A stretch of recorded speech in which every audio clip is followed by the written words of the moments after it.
So when I was a college student working at Disneyland, I was studying Japanese, and I knew that they were going to go into the international market, but I wasn't sure when and where. And when I was in grad school in Tokyo, I got a message from a colleague who said, they've decided on Tokyo, so I knew I had to come back. And the first thing out of the executive mouth, he said, well, you know, Disney's style is you got to start at the bottom. So you can either start as a ride operator, a street sweeper, or an interpreter. And I said, I'll be an interpreter. That's what I'm doing. And I got exposed to the men and women who ran the university. I got to work with a lot of great people and start a whole new project. And you know what it's like to start new things is you wear lots of hats. So I went from Disneyland, and then I went to Japan. I was transferred back to Japan for several years. So I got to live in Japan as a starving student and as a ridiculously overpaid expat. It's a lot better to be a ridiculously paid expat. And I spent several years there getting the park up and running, and I'll share with you a couple of stories from that. And then I came back and I went to Disney headquarters, which is their studios.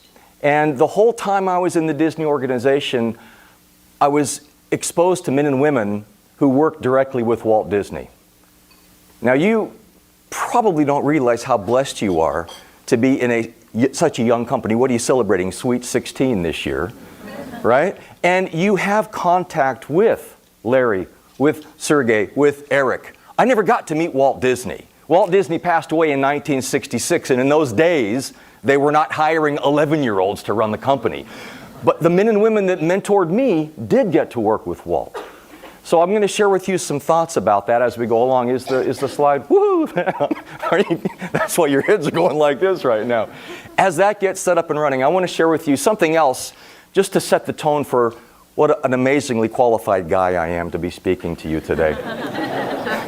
You know, you at Google are so cocky about how cool your culture is and how fun it is. You got nothing on Disney.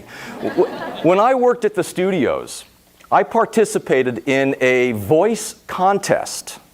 A voice contest. We lovingly called it a quack-off. Think about that. You can't say that word in Missouri, but you can say it in California. I participated in a voice contest to celebrate Donald Duck's birthday. This was put on by what's called the Mickey Mouse Activity Center, which is the activity center for all the employees. You have all the recreation, canoe races, all kinds of stuff, right? It makes Googleplex look like a boring library. And I participated in this only because the woman who was in charge of putting it on had kind of caught my eye. I thought she was kind of cool looking, and she kept saying, would you please participate in the quack-off? We need more quackers. We need to have more participants. And I thought, well, maybe if I participate, you'll go on a date with me. So I did. And I won the competition. And I won the girl, and she's actually in the back of the room right there in that beautiful blue dress. Hello, Pepper!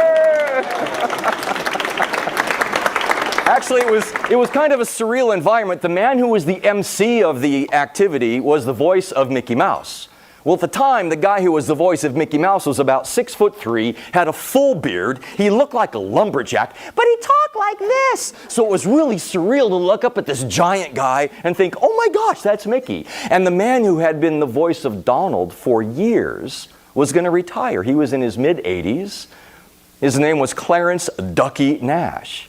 And so we participated in this quack-off, and I won. Hello, everybody. How are you today? Ask you.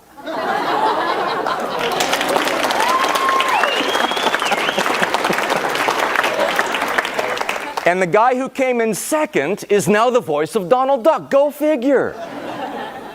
But anyway, I really want to think about, and this is up and running now, Marjay, thank you. Leadership, service magic. I'm going to share with you some thoughts today about both my career at Disney, but more importantly, some of the lessons that I learned, and they are in this best-selling book. You can use it as a doorstop, you can use it as a sleep aid, it's really cool. No, actually, based on subsidies, you guys have a pretty good deal here, and I just want to let you know, for those of you that buy this book, we are donating all proceeds to an organization called NAMI, National Alliance on Mental Illness, to help reduce the stigma associated with that.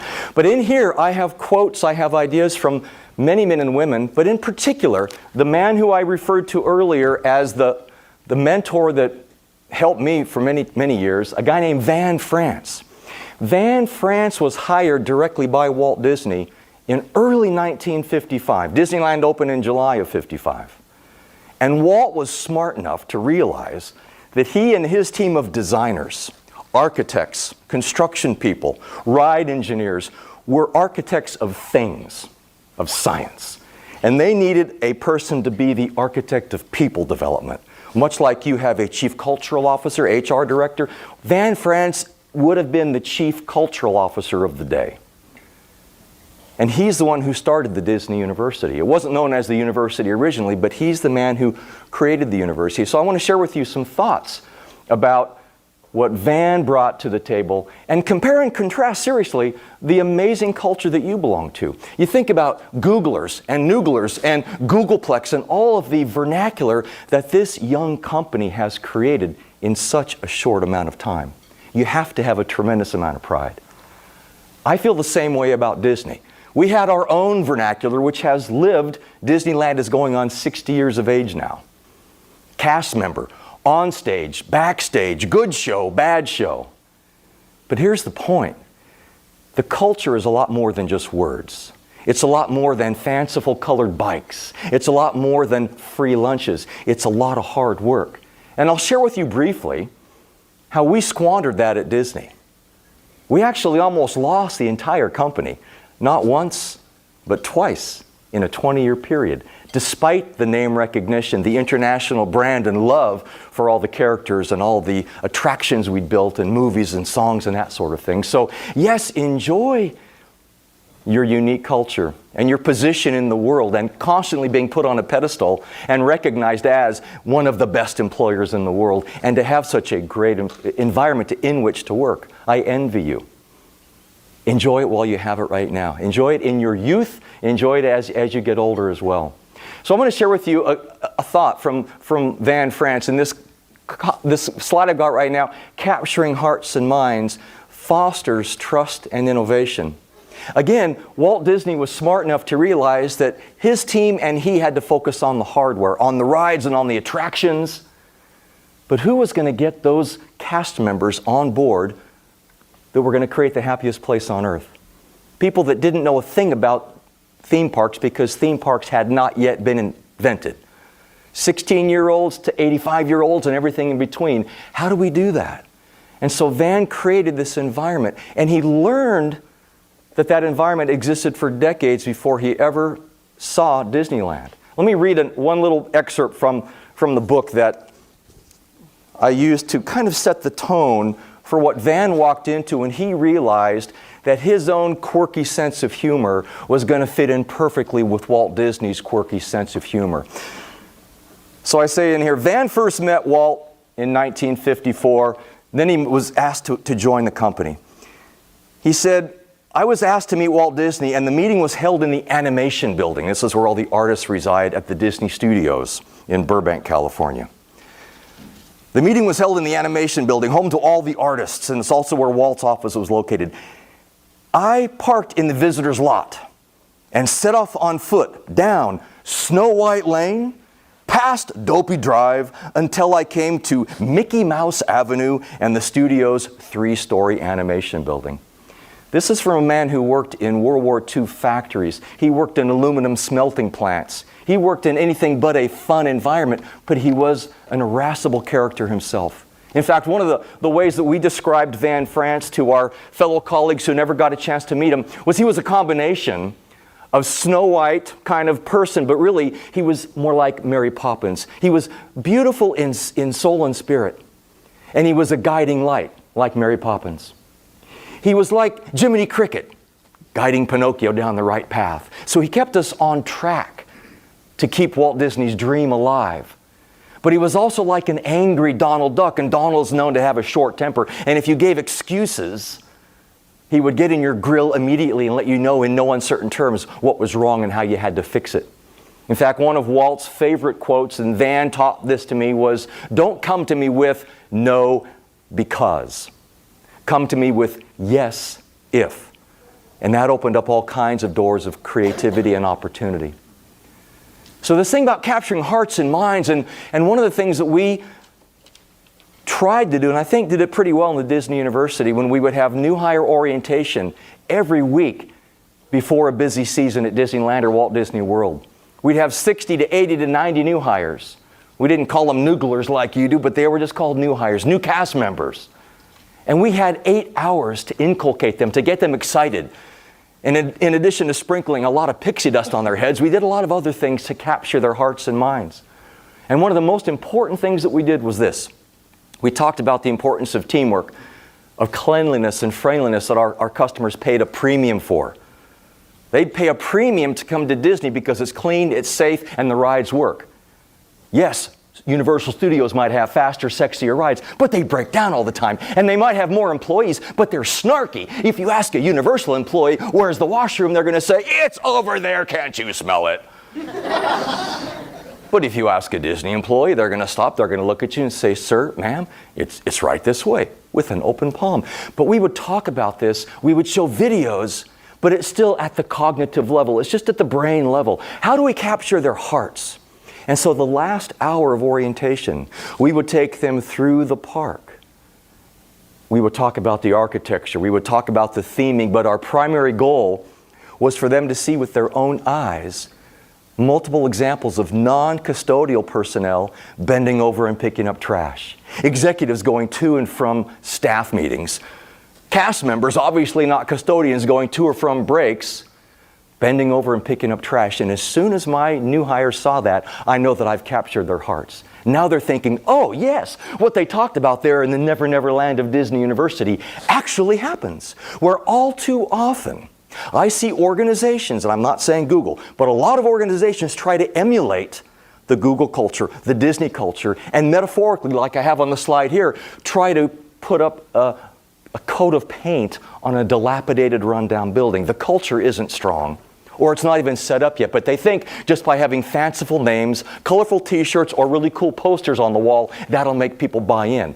Ultimately, those posters become the butt of jokes if people aren't living and breathing that culture. To this day, I can't walk across a property, see a piece of trash on the ground, and not go into the automatic robot mode of, oh, must bend over and pick up trash. So kudos to you for, in a short amount of time, creating such a strong culture, because culture happens in one of two ways, either by design or by benign neglect.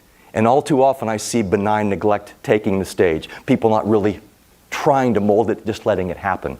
Getting beyond the cognitive level is really what was being said in the classroom in the Disney University was happening every day on the job. And so it didn't remove it from the cognitive level, it just blended the cognitive and the gut level into one. There was congruence between the message. Because in the university we had people who had operations background. Operations people always filtered through the university.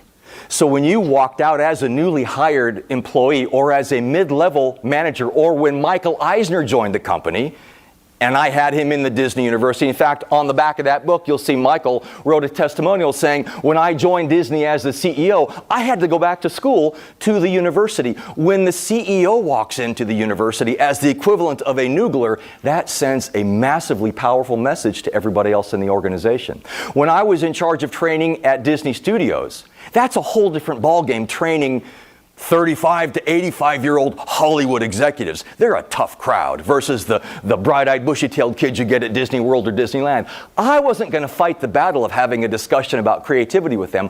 I would call in the chairman of Disney Studios, Dick Cook, who was in charge of running a huge corporation. He's the man who brought in Johnny Depp to do all the Pirates series. When he walked in a room and said, hey, let's have a discussion for 30 minutes about the creative process of creating a film, you capture people's hearts and minds. And that was the message, is that if it's good enough for a 16-year-old new hire, it's good enough for that senior executive and everybody in between. So that became part of the culture. And when it becomes part of the culture, you take it out of the cognitive realm and you put it right in the heart. All right, so let's push on. Again, in short, the Disney University is not a standalone fix-it operation. It's a vehicle for the culture of the organization. It's part and parcel to what the company's all about. So what I'm showing you right now, and it really does feed in nicely. In fact, thank you for the cue. You'll get your bonus after the presentation's over. Van France, again, my mentor, talked about why does the university survive? And I have to tell you, as a training and development OD specialist, I consult with companies all around the world. All too often I have people that will challenge me and say, Well, of course the Disney University has success. I mean, if I had Mickey Mouse leading a cheer for my employees, I'd have no problem getting people in the room. If I had posters of Walt Disney holding all of his Oscar awards, I'd have no problem. In fact, the Oscar that Walt won for Snow White and the Seven Dwarfs is really cool. Has anybody ever seen it? It's, of course, the AV guy's seen it. The other old guy in the room has seen it, don't you? It's a single Oscar with 7 baby Oscars lined up next to it representing the Seven Dwarfs. Posters of that, pictures of that, all over the company. So their point, non-Disney people will say, well, yeah, if I had those fanciful names and all the soundtrack of Lion King and Hakuna Matata playing in the background when I go in to orientation, of course I'm going to be thrilled. And I say, yes. But what if that message that you learned in that training program is not alive and well on the front lines? And that new hire or that senior executive goes into the park or goes back to his or her job and somebody else says, I don't care what they say in that brainwashing factory called Disney University. The real message is right here, so forget all that crap. That would be a complete waste of time. And all too often I go into organizations and I actually recommend they get rid of their training department or at least their training curriculum because it's not in tune with real life. And I'm a firm believer in training. Everybody should have training, but it doesn't always have to be in the classroom. It could be one-on-one, it could be mentoring, it could be in 5-minute bursts throughout the day or throughout the week. But this is what, again, getting back to these 4 circumstances that Van France talked about and I write about extensively in Disney U, because Disney U, the book, is about values that are timeless and applicable in any organization. And I work with hospitals, I work with mom and pop stores, and everything in between. So Van said, this new baby in the corporate family would not have survived were it not for 4 circumstances, essentially 4 values. And these values represent, I think, the essence of the Disney organization. And I think of all the companies that I've worked with over the years, you can relate to this more so than anybody. So the first one is that Disney is an organization of innovation. You know about innovation. There's nothing to talk about here, but what I want you to think about is with your own approach in sales or services. How much do you innovate? Yes, the company is known for this. You've got Google X, you've got innovation time, you've got all kinds of things, but how much are you personally challenging yourself every day to innovate and take calculated risk? It's about support.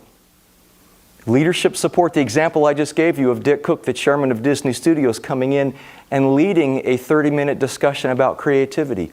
Or the chairman of Disney Imagineering, a guy named Marty Sklar, who would also work with executives and frontline employees to develop creative approaches to solving problems. He had something that he called the white sheet of paper approach.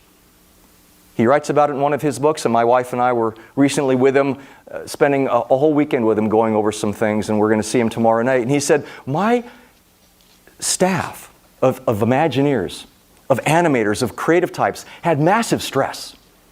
There's 11 Disney theme parks around the world, soon to be 12 with Shanghai opening next year. And he said the pressure to outdo what you just did last year in that theme park or on that ride or in that movie is massive.